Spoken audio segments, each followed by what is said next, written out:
Hello, welcome back to a new video and the introduction to the Linux command line series.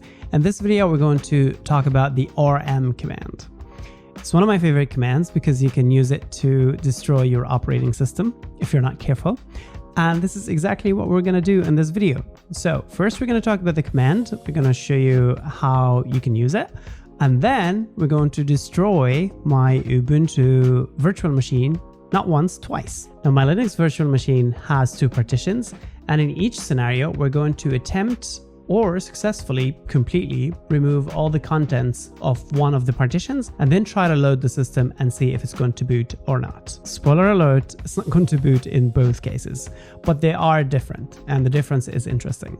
So if this sounds like fun, continue watching. The rm command, or remove. So it removes files and directories. It's got a syntax that goes rm, you give it options, and then the file of the directory that you'd like to remove. All right, so we've interactive as we've seen with cp and move.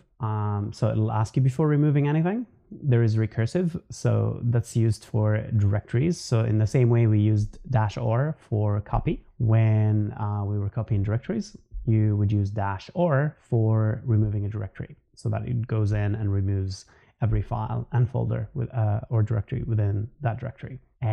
Force. So basically, if a file doesn't exist, it's going to like throw you an error, and this would actually bypass that. So let's take a few examples here, and then we're going to jump into the terminal. So rm file.txt just removes the single file. rm-i for interactive notes is going to ask you before deleting notes, and then -or old project. Now, old project could be actually a file or could be a directory. We don't know, but on the chance it is a directory, it's going to remove it and remove all the content that is inside it. rm-rf, so for recursive, and f for force, and then a directory. Force remove directory temp, and that's dangerous, and I'll show you why it's dangerous later on in the video. Okay, let me show you how that looks like.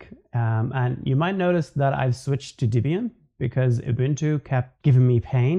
I'm running a virtual machine here on my Mac, so yeah, it was just, yeah, it was torture. So I'm gonna set up some files, and then I'm going to show you how to remove them. Let's get started. So I created some files here.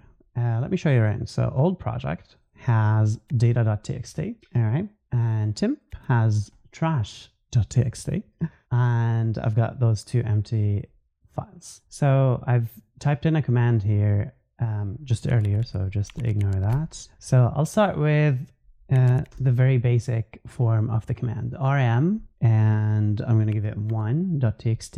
And if you hit enter, notice when you remove, it will not go to like a trash bin or whatever. It's removing it, so you don't get a second chance. So keep that in mind.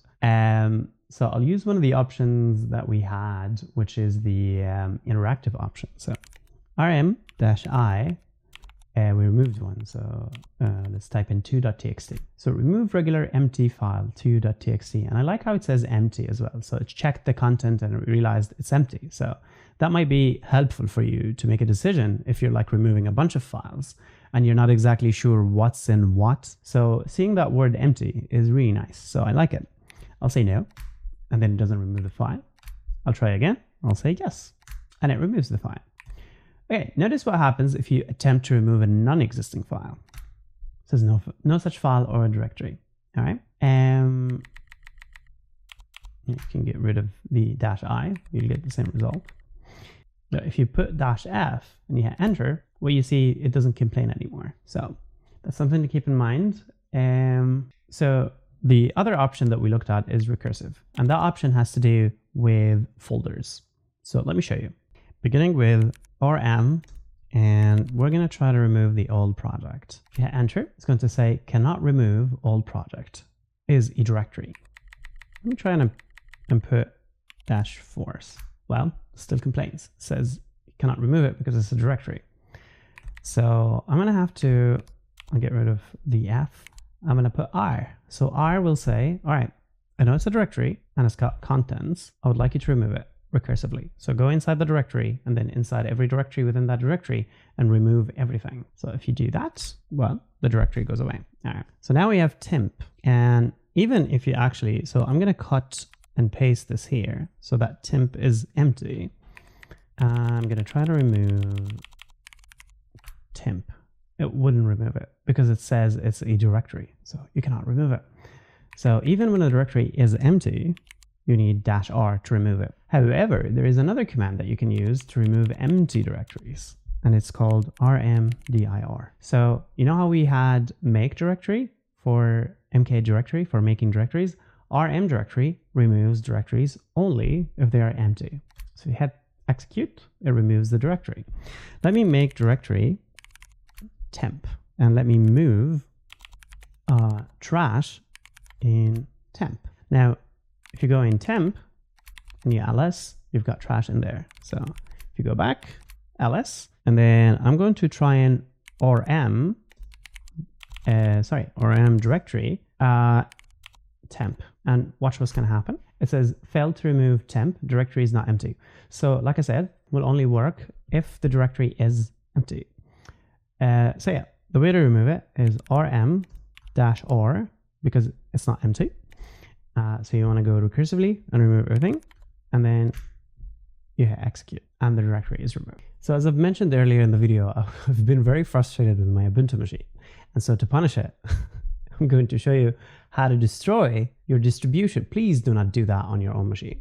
This is a virtual machine. It doesn't matter. I can destroy it. I can create a new one, but just for educational purposes only. Watch me destroy my Ubuntu machine. So what I'm going to do is I'm going to go in here and I'm going to fire up my Ubuntu. It's going to start over here. I'm going to close out Debian. Just give it some time to boot up.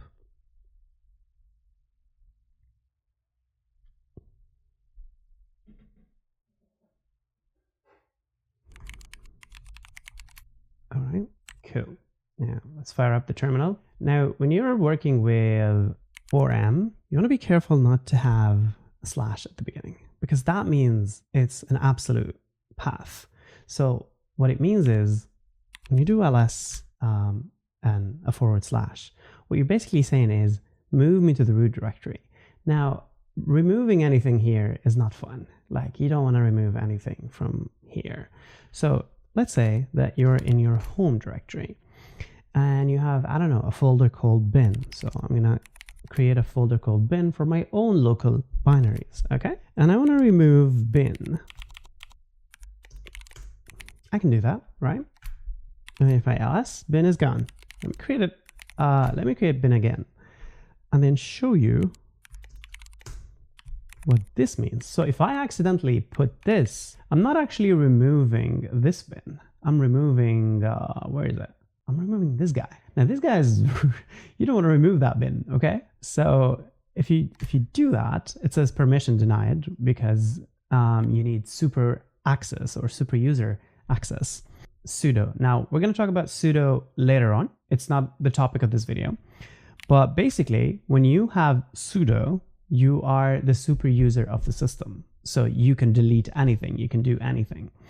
So I'm going to type in my password and notice how it changed from a $sign to like a hashtag sign thing. And that indicates that you're at the root level. You're the super user. You have God mode powers. rm-rf bin, that's a very dangerous command. But what's more dangerous is rm-rf and then just root. That's going to go and destroy your entire system. Again, don't try this on your own computer, please. This is a virtual machine. It doesn't matter what I do with it. So I'll do that. And then it's saying it is dangerous to operate recursively on root. Use no preserve root to override this failsafe. So apparently they had to implement a way for if you did this by mistake to save you. But if you really, really want to destroy your system, you add in an option, no preserve root. And if you hit enter, watch what's going to happen. All right, I'm going to let this run. All right, that's it. Took like 5 seconds and the system was destroyed. Let's try to boot in Ubuntu again. Yeah. There's like a thing that's blinking. I don't know if you can see it here. Yeah. Well, I'm gonna reboot the machine. So I'm gonna reset. So let's see if this is gonna start up. So it doesn't seem to have deleted everything on the disk, but it's deleted enough that it's no longer able to boot. So what actually happened? Let's have a look at the virtual machine that we have. So if you go in show package content, that's the disk. That's the disk that contains everything that the virtual machine uses to boot and to operate. So the cool thing about using Parallels is you can open that disk with Parallels Mounter, and it's going to mount the, we don't need to modify. Read only is just fine. And it's going to mount all the partitions on the disk. So basically what's happening is it's like you have a disk on your actual machine, and you disconnect that disk, and then you connect it to a computer. You mount the disk, and then you look at the contents inside it. So this is what we're doing right here. So we've mounted two partitions, this partition and this partition. Now, why do we have two partitions? Let me explain. So if I go back to my Debian machine, the one that I haven't actually killed, and I go in the utilities disks, and I look at, so I have a CD-ROM that I'm going to ignore, it's a virtual CD-ROM, and a virtual disk. So I'm going to look at the disk, and I see there's three partitions on the disk. And I would imagine Ubuntu had the same three partitions. So the first one is a FAT partition that is mounted at /boot/EFI. Okay. And the second one is an ext4 partition that is mounted at the file system root. So if you click that, it will take you to the root directory of your Debian machine. I'll show you all the files in there, the ones that we wiped in Ubuntu. And the last one is a swap partition. It has to do with memory to disk swap. When your memory gets full, instead of your computer freezing, the operating system can take some of that memory content and put it on the disk, and then free up the memory. So this partition, we didn't wipe. This partition is exactly on a different partition, like the contents of it are on a different partition because they are used for booting the operating system. And the other one has your system and your files and your home directory and everything. And this is what we actually wiped. So the way it works, and I know you look at, like you would look at your file system, right? And you would think, oh, it's one tree, you know, unlike Windows, you'd have like C, D, E, and then you'd have different partitions and like, oh, clearly that's the C partition. And if you wipe it, you just wipe the C partition and that's it. Here in Linux and Unix-like systems, everything lives in one tree. So you could have a partition that is mounted at /boot/EFI. So if I go in my file system here, and I find a folder called boot, and then inside I see EFI with an X on it. So that X indicates to me that I have no permission to see it. Well, I can obtain permission to see it. So if I execute sudo -I and I put in my password, and then the file browser that I used is called Thunar. So I can type in Thunar, and that's going to fire up Thunar, but in root mode. So I've root access, and I can figure out the contents of the boot / see, there's no X anymore. So it's accessible for me. So I can read the contents, and I see there's a folder that says EFI. Now pay attention that when we looked at this thing, it says it's mounted at /boot/EFI.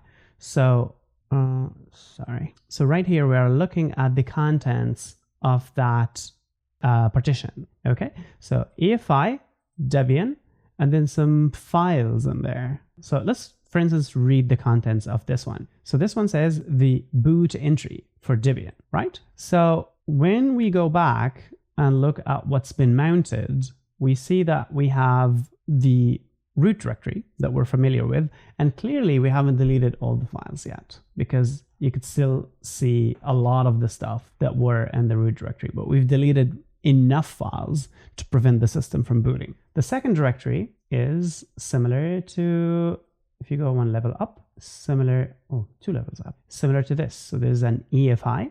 Oops, if we bring this. So EFI is the boot loader. And then you see there is boot, and then there is Ubuntu. Like we've seen, there was EFI, Debian. I'm not going to go into, maybe in future videos we can go in detail and talk about everything. We don't need to know exactly what's going on, but just think about when your computer is booting, there is a stage 1 bootloader that points you to stage 2 bootloader, which is stored in here. And that's going to fire up group, and that's going to fire up the kernel, and then the kernel is going to boot your operating system. So that, all of that, like stage 2, is preserved in this partition for the very reason that if somebody does something bad for the file system partition 2, your computer still has a chance to boot. And maybe you can, like, I don't know, recover the file system partition 2 and get the computer to boot back again. Like if you have a backup, then you can boot the system again. And that's the whole point. So yeah, so going back here, my point is we didn't delete everything, but we've deleted enough that when we attempted to boot, it didn't allow us. And that's what happens when you execute rm-rf -- no preserve root /. So before I end the video, I wanted to show you Ubuntu one more time. And we're going to destroy it again. So I restored it right now, and it seems to be booting. So I'm going to log in. Yep, seems to be working.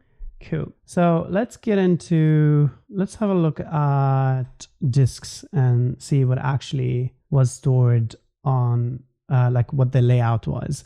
And you can see there is a bootloader partition that is fat, that is mounted at /boot/EFI. And then there is the main partition where you have your system data and your personal data. Now notice there's no swap like Debian.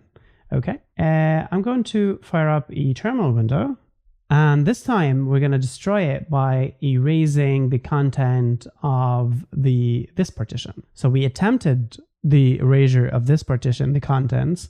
Well, this other partition still existed, so it attempted to boot, but it couldn't find the files that are necessary to boot. Now we're going to delete the bootloader that is attempting to boot. So let's see what happens when we do that. I'm going to redo the same command, super user do /i for interactive, and I'm gonna put in my password. And again, please don't do this on your own computer. Maybe if it's a virtual machine and you don't care, go ahead. Have fun, but yeah, and definitely not somebody else's computer. Right, so I'm going to change into boot and then EFI. And I'm going to remove -rf EFI. Erased. Now remember that our partition 1 was 0.8% full. So let me close that. So if you go in here again and have a look, you see that it's almost free, right? It's been freed. So we've successfully removed all the files from within the EFI folder. And by the way, notice that the system didn't crash, because these files that we just erased are, to the best of my knowledge, only used during boot times. They're not being used when the system is like loaded and fully functional. Now, what happens if you simply, how do you reboot this thing? I have no idea. What happens if you reboot? Let's see. So switching off, turning off all the services, and now look, this error is not an Ubuntu error. This is, like, I see Parallels, the virtual machine that I'm using. I see the icon of Parallel, and it says there is no operating system installed on this virtual machine. So basically what it's saying is, okay, no problem. So what it is saying is we have basically no bootloader that Parallels can recognize on the disk, and therefore it isn't able to boot any operating system, because without a bootloader, you cannot boot an operating system. And that would be the difference between wiping partition 1 and wiping, or attempting at least, to wipe partition 2. And that brings us to the end of the video. Thank you for watching. I hope you found it useful. And if you have, you know what to do. I hope I didn't destroy anyone's feelings when I destroyed my Ubuntu distribution. I don't know if there's any Ubuntu fans out there watching the video, but yeah, no offense. It was just giving me pain with parallels on Mac. So that's my excuse. In any case, hope you found it useful and entertaining, and I will see you in the next one. Take care. Bye-bye.